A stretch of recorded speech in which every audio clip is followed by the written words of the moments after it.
Hi, I'm Reverend Edwin James. I serve as the pastor of church administration here at First Baptist of North Brentwood. I join my colleagues in teaching the Life Application Bible Study class on Wednesdays at 6:45 p.m. We began this year studying the theme, How to Discern the Voice of God. The theme for the next series of sessions was My Encounter with Jesus. On Wednesday, we began a new series of sessions. The theme for these sessions is dealing with temptation. The topic for this particular session was the source of temptation. James chapter 1, verses 13 through 18 serve as the scriptural basis for this session. The main point being, we have no one to blame but ourselves when we fall into sin. Prior to discussing this text, we listened to a very familiar hymn, Yield Not to Temptation.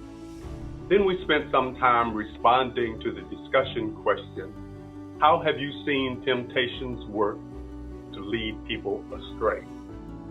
Temptation is the enticement to do evil.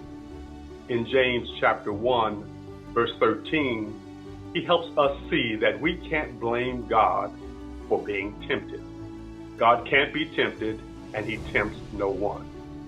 In James 1, 14 through 15, he helps us see that we are tempted by our own desires. We're lured, enticed, sin results, and sin leads to death, spiritual death.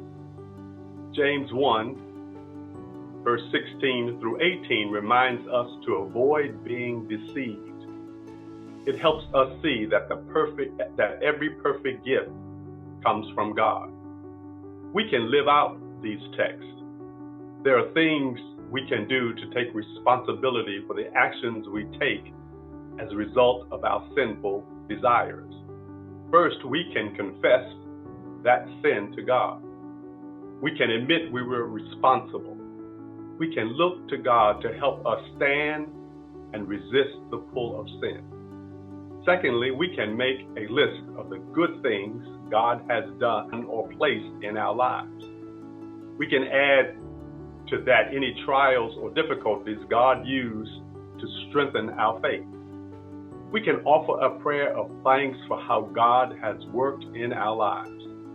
And finally, we can help someone we know who is struggling with temptation by sharing the truths of James 1, 13 through 18.